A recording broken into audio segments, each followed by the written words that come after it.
Jin, on le présente pas, mon cher Darin, on le présente pas sur la scène. On ne présente pas ce Wolf Jigglypuff de Lyon qui fait partie des meilleurs joueurs de la ville. En face, c'est Arsnif, hein, Steve de Paris. On sait très bien que Jin a une haine particulière envers Steve. En même temps, beaucoup de gens détestent ce personnage. Mais c'est un fervent combattant du ban. Alors, est-ce qu'il va réussir déjà à le bannir de son bracket?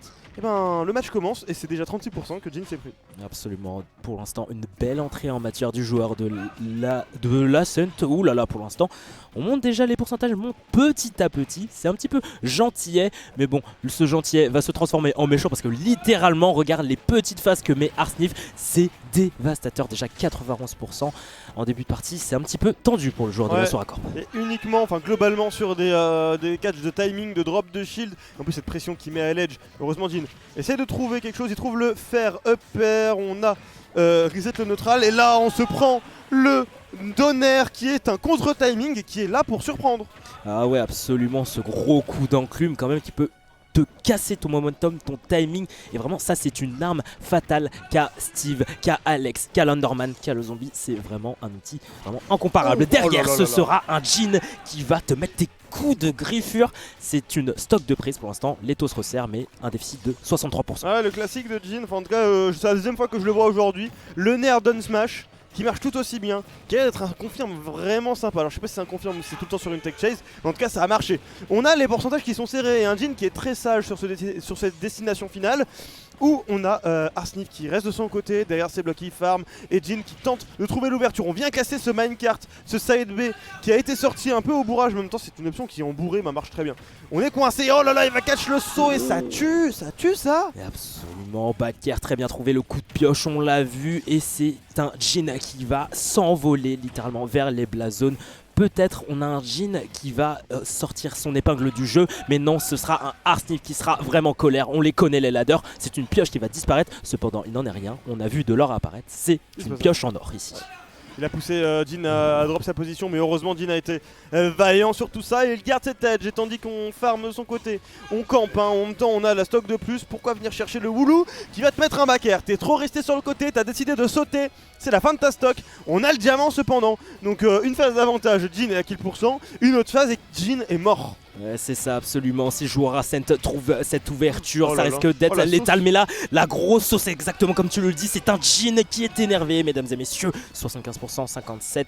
Faudra réussir à trouver l'apport quand même côté Asura, parce que ça devient tendu. Oh oui, il est si bon. Avoir double saut pour pas se prendre le minecart, ensuite je le reflect derrière pour mettre Steve dedans. Tu t'es fait prendre à ton propre jeu, mon vieux. Et voilà, maintenant qu'on a cet edge, on le garde. On essaie de bien le maintenir. Attention, que va choisir Steve dans cette situation? Neutral get up, shield. On ne presse pas à la pression et le grab sera bien là. On continue. Attention, il arrive à se frayer un chemin et non, oui. Oh, j'ai eu si peur et heureusement ça ne tue pas. Oh mais la frayeur, la frayeur côté Arsnif, là 140%, les pourcentages ne cessent de grimper. Forward smash derrière, l'aspirateur oh là là là là, aspirateur mérité en pleine face le Dyson, en pleine face. On le connaît, le fameux Dyson. J'ai trop peur, depuis quand le up smash arrête l'enclume? Je savais la hurtbox de l'enclume. Oui, ça a annihilé le hurtbox et j'ai pas compris, il s'est pas fait toucher. En fait non, en fait les deux hitbox se sont tapés en même temps. Donc normalement c'est celui qui gagne, celui qui a la plus de priorité. Donc ça annule l'autre et ça en maintient une. Et le up smash de Wolf a cette priorité là. Eh ben. Et je ne savais pas. Je sais que Wolf a énormément de priorité sur tous ses coups. C'est une de ses forces, c'est disjoint, priorité, mobilité et frame data, donc tout ce qu'il faut dans Smash. Mais je savais pas du tout qu'il y avait de la prio au point de battre l'enclume. Je sais même pas en fait en fin de compte si l'enclume a tant de prio que ça. Je connais pas forcément le personnage. Donc, Et ouais, c'est vrai que Steve, c'est assez mystérieux quand même. Aussi un personnage qui relève de beaucoup de créativité chez le joueur. Pour l'instant, c'est un joueur Ascent qui est un petit peu à la merci du joueur Asura Corp quand même. Et bah ouais. Et on repart directement sur Pokémon Stadium 2, le fameux Stade de France. C'est déjà Arsnif qui lance les hostilités d'entrée, comme sur la game numéro 1. Cependant, il sera en phase d'avantage ici, parce que là, Jin, pour l'instant, il a la position, il a aussi tellement de sauce. La dinguerie, ce petit side B là pour Spike qui est la grosse avance que se permet Jhin, le met plus que bien, surtout face à Steve. Il trouve des belles phases d'avantage. En plus, on a l'edge, on le garde, on va mettre le shine juste pour le poke et on va trouver des phases d'avantage. Mais oui, faire Nerbucker, mais moi, monsieur, c'est ce que je veux. Mais oui, on le veut tous. Pour l'instant, c'est un Jhin qui est vraiment bien dans sa phase. Il a le contrôle du terrain, il a tout. On lance le minecart, malheureusement, il n'en sera rien. On pioche, on essaie de farmer au plus possible. Mais là, c'est un Jhin qui met cette pression. On a un Sniff en représailles qui met des petits coups d'épée, de pioche. Il met tout pour mettre à mal vraiment Jhin pour l'instant. Et pour ça, qui continue de monter, mais on a toujours ce retard côté Arsnif. Ouais, Jhin qui met très bien la pression avec ses jeux de mouvement à l'edge et il le maintient, ce Steve qui n'arrive pas à se frayer un chemin. Le nerf cependant va pas venir taper et là le reverse ne tuera pas Jhin. Jhin reviendra, mais est-ce qu'il arrivera à revenir jusqu'à stade? Non, il dira au revoir au stade Pokémon Stadium 2. Et par contre on a la throw, up throw pour avoir le contrôle du terrain. Encore une up air. Là, contrôle du terrain, tu le dis si bien, mais perte de stock ici pour Arsnif. Ah, ça devient totalement critique pour l'instant sur la game 2 parce que vraiment c'est un joueur Ascent qui a du mal à trouver notre Jhin, le Wolf vraiment qui est déchaîné. Il continue les phases, mais Darin, mais qu'est-ce que c'est que ça? Jhin est incroyable. C'est du base de Wolf actuellement, hein.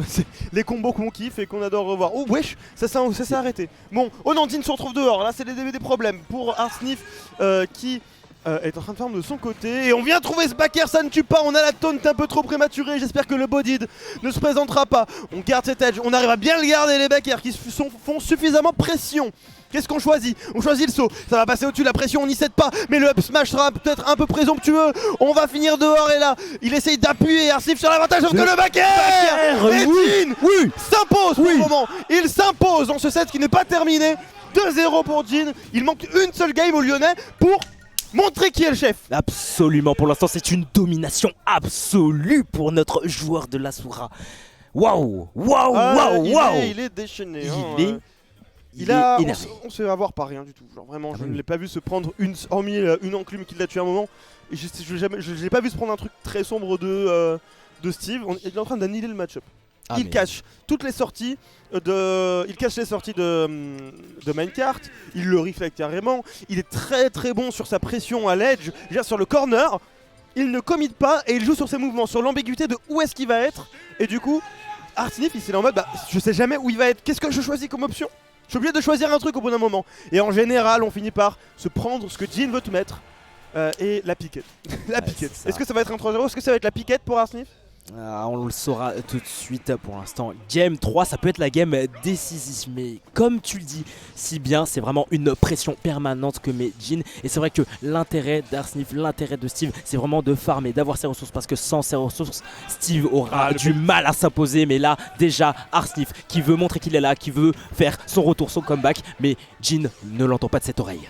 Ouais, il n'entend pas, et le peu de dégâts qu'avait mis Arsnif, il a été rattrapé par Jhin. Quoique, des petits EPR, des petits combos de Steve all side B. On avait vu le positionnement arriver, mais dommage, pas de bon timing. On empêche évidemment Steve de se mettre bien, on essaie de le pousser à interrompre son farming, sauf que le backer, on n'a plus le contrôle du terrain, il y a un mur, le side B qui va l'arrêter, et là c'est injustement qu'il meurt en se prenant le mur de Steve. Le fameux bloc, le fameux mur, la muraille qui t'empêche de recover. Mais là, Arsnif, attention, il est énervé mesdames et messieurs, il veut montrer, il veut se reverse 3-0, mais c'est aussi un Jhin avec ce side beam malheureusement qui ne sera pas fatal, qui ne sera pas létal ici. 109% chez Arsnif, mais toujours cette avance. Attention, côté Jhin tout de même, ouh là là. Ouais, ça commence, on sait plus avoir par ces up smash de la part de Jhin. On backdash, on a vu que le backdash était fort. Bon alors, qu'est-ce qu'on cherche à faire? On cherche à regagner le terrain. Et on trouve pas de minecart qui connectera, mais ça permet de regagner. Le pire mix-up ne touchera pas, quel dommage. Side B qui est téléphoné. Et du coup on prend la stock. Absolument. Rien à voir, regarde la game, Rien à voir absolument par rapport aux deux dernières games, mais que fait... Oh là là, mais Arsnif est vraiment colère. Là c'est vraiment...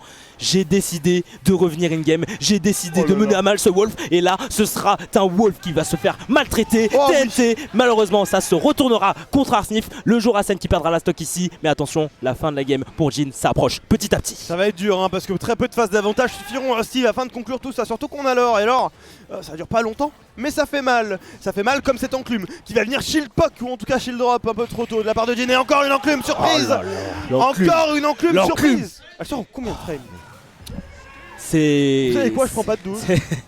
J'ai Ultimate Frame Data. Ultimate Frame Data, la classique. J'ai l'application. Cette enclume est effrayante. J'ai l'application, on va aller voir. Alors, j'ai besoin de savoir, la science a besoin de savoir combien. Alors, c'est un donner. C'est un donner, on est C'est un donner. C'est un donner. Ok, neutral air, non. Forward air, non. Sword air, non. Back air, On non. ne trouvera jamais tellement c'est mystérieux. Il y a trop de coups. Up air, non. Down air. Ah ouais, c'est long à sortir quand même. Mais en fait, oui, c'est pour ça qu'en fait, il y a le bon contre-timing. Ça fait un contre-timing. En fait, vu que c'est long, c'est un peu comme c'est le F-Smash de Ike. Ah, quand oui, il sort, tu vois, il est très long, ça te crée un contre-timing. T'es en mode, bah, t'es perdu un peu. Bah, je pense que c'est un peu pareil avec l'enclume, mais juste en plus fort. Ah, comme on l'a dit. Cassage de timing. Cassage de timing. C'est ça, c'est casser le timing. C'est casser la ligne de l'adversaire. En tout cas, on est toujours sur une balle de match en faveur de Jin. Et ça serait vraiment dommage pour lui que Arsnif arrive à le reverse. Et en même temps, Arsnif est sur la bonne voie. Destination finale qui était la première map de 7, qui était assez serrée. Et on repart dessus. Absolument, ici ça va se jouer peut-être en faveur de Jin ou en faveur de Arsnif, sachant que Arsnif est un petit peu dans cette sauce à 58%. Pour l'instant c'est qu'une simple égratignure pour notre joueur Ascent. Attention, le up smash un petit peu hasardeux, forcément derrière c'est un Jin en représailles avec ce forward smash. Oh attention, faut se méfier du down smash, on le connaît le down smash de Wolf quand même. Et c'était juste du timing, c'est dommage, ça s'est joué sur vraiment un tout petit timing qui n'a pas été eu de la part de Wolf. On va trouver le nerf et attention, on a le up smash en tech chase. C'est une première stock pour Jin. Jin sur l'ascendant pour terminer cette game, oui. Absolument, ici le joueur Asura, il veut montrer qu'il est là, il veut montrer qu'il est présent face au joueur Ascent. Pour l'instant c'est un joueur Ascent qui continue à ladder. Derrière on aura le forward air TNT, ça ne passera point malheureusement. Faut absolument que Arsnif réussisse à trouver cette ouverture parce que là ça risque d'être compliqué, sachant que c'est peut-être la dernière game. Ça peut être une game décisive, sachant que Jin est déjà à 2-1. Attention, 115%. Ah là ça peut, le comeback ça peut être possible hein. Ouais, le comeback peut être possible, mais ça me paraît très complexe. 126, on a mis la TNT, on la reflect pour éviter une détonation. Maintenant, on gagne du terrain. On gagne du terrain, mais pour combien de temps? Parce que on est coincé sur le côté là. Steve qui tente l'enclume, mais ça ne marchera pas. Et il fuit ce loup parti en chasse victoire de ce BO. Et tandis qu'il trouve ce nerf, pas de side B, c'est dommage. Et pas de punish, un peu trop lent le Steve, un peu trop lent. Ah là là, ça devient totalement la sauce, on le voit déjà à sa part de ressources ici. Arsnif qui est un petit peu vide derrière forward smash et on creuse. Ça laisse le temps à Arsnif de reprendre des matériaux. Il a le diamant. Ah, il a le diamant. Ça veut dire que s'il le craft, on va avoir des phases d'avantage qui vont durer 2 secondes mais qui vont faire 70%. Ça c'est un problème. C'est un problème pour Jin. Oh là là, Arsnif. Oh. Mais Arsnif est vraiment chaud, il est on fire. Regarde ça, retard déjà comblé, il a carrément repris le lead. Derrière on se refait le mur, mais Jin ne se fera pas avoir ici, Darin. Et ouais, il a l'end plus safe que prévu. Par contre, il s'est fait prendre la stock et la dinguerie, il vient de se faire remonter en un instant éclair. Là où Steve a montré que ses phases d'avantage étaient infiniment meilleures, et ben il l'a fait à 100%. Cependant, la stock de Steve peut ne pas durer longtemps. Oh là là, le dégât au shield que ça fait, le diamant. Mais ce diamant est dévastateur. Attention, la phase d'Arsnif, la phase signée Ascent, 64%. Déjà, attention à forward smash, ça peut aller très vite, tout comme ce backer. Angle farfelu, non, on revient avec ce fameux side B. Oh là là, vraiment, le joueur Ascent est on fire, tout comme ce joueur Asura Corp. Mais la recovery de Steve, mais waouh, tu reviens tout de même. Non, ça n'a pas marché. Il a essayé de punir avec le up smash, mais c'est pas punissable parce que c'était moins 14. Et c'est une game pour Arsnif.